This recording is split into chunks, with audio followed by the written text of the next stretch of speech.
Welcome back. We have discussed in the last session Riken's understanding of the frontier where his brothers are being sent by the Spirit, that is, throughout the world. Likewise, we have seen Riken's vision for the congregation, that is, a band of brothers that will enable the people that they serve as well as each other to discover their giftedness. These are not unrelated to each other. Both the frontier that is understood by Riken and the vision that he understood are interrelated. When put together, perhaps we can understand more clearly and imagine in a better way the possible ministries that are there for us as brothers. Riken firmly believed that the best way to bring out the giftedness in an individual who lives in the frontiers of society was through education. During his 2 years of missionary work, he came to the conclusion that the great loss of souls in the United States could be resolved through the education in particular of the Indian child, yet also of other children, who would themselves produce excellent good in the environment in which they will live in later years, in particular among their parents and relatives.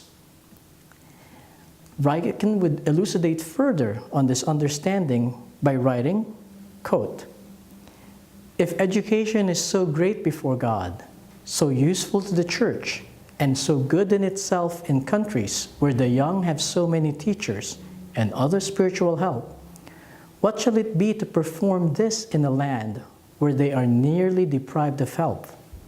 How much more agreeable will it be then to God, and how more perfectly will it fulfill the desire of our Mother, the Holy Church, to offer our help where it is most required and where there is a greater need?"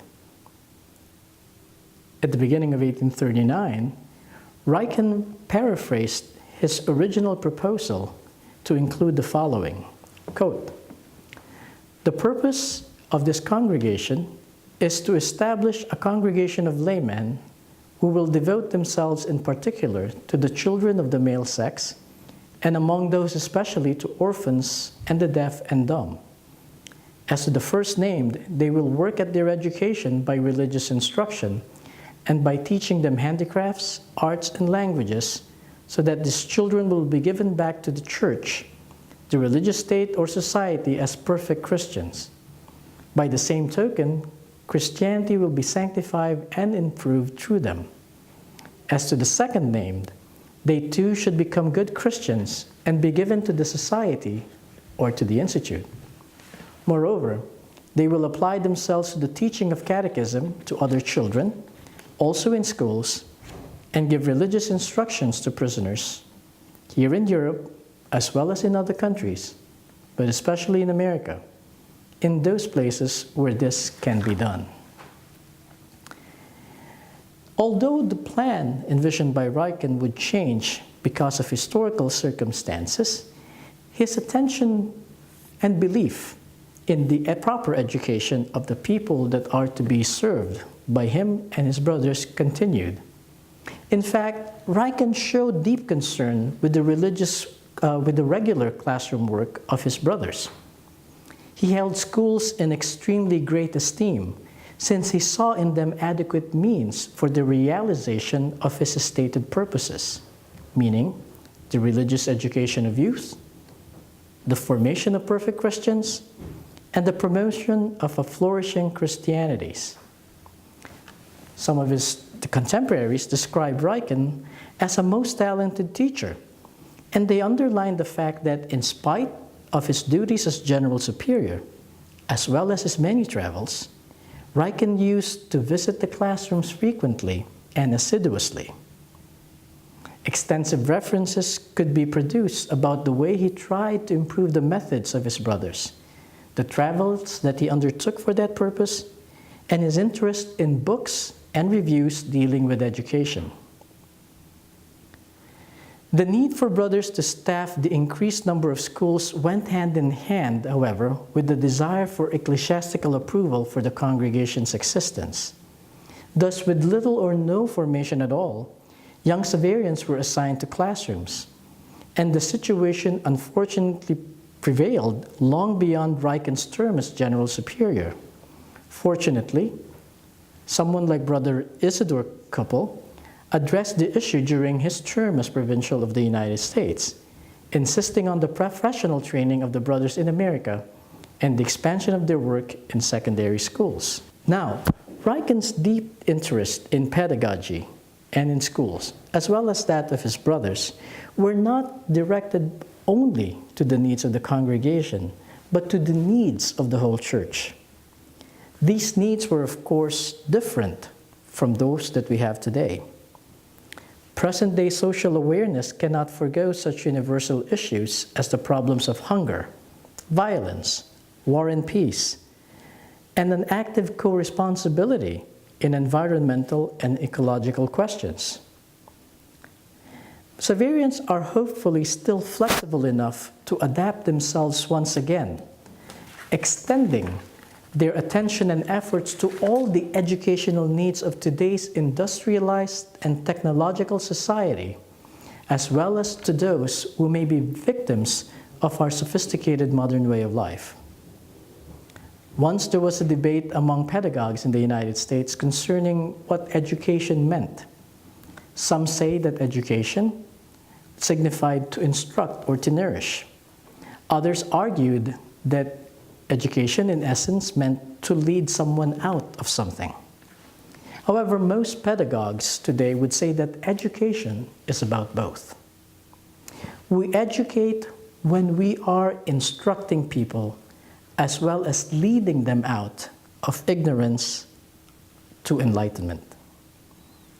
We are educators not only because we have mastered a vast amount of knowledge, but because we continue to be awed by realizations about ourselves and the world around us. We are awed by our graced being, by the gift that we were graced with, as well as the gift that others were given. Throughout our life, we will discover more and more the depth of our giftedness and behold these gifts with the disposition of awe. Seeing our gifts with arrogance will prevent us from actually and effectively sharing the transcendent roots of that giftedness with others. It is true that it is easier to become an educator when one is in a classroom setting. But is it possible that we can also become educators in other ministries? For example, could brothers called to work as animators of basic Christian communities or as healthcare workers also become educators? The decline in the number of brothers, entrustment of Xaverian schools to lay administrators, and a deeper sensitivity to and an acceptance of the primary vocation of the congregation to go out into the frontiers has created a collective willingness among us Xaverians to explore ways of becoming educators beyond the classroom. When we take into consideration some of the ministries that we are being called to, perhaps we can reimagine newer ways of actually living the Xaverian mission in this third millennium.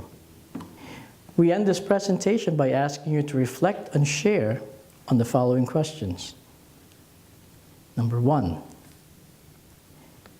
in the ministry I feel called and competent to do, where does education really take place?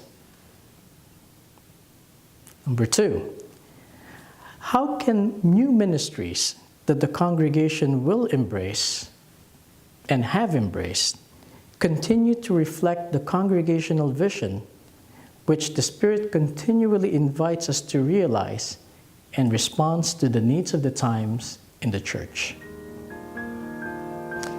Don't forget to send the results of your reflection and discussion to the Coordinating Committee for the 27th General Chapter. Thank you very much for your active participation today. God bless us all.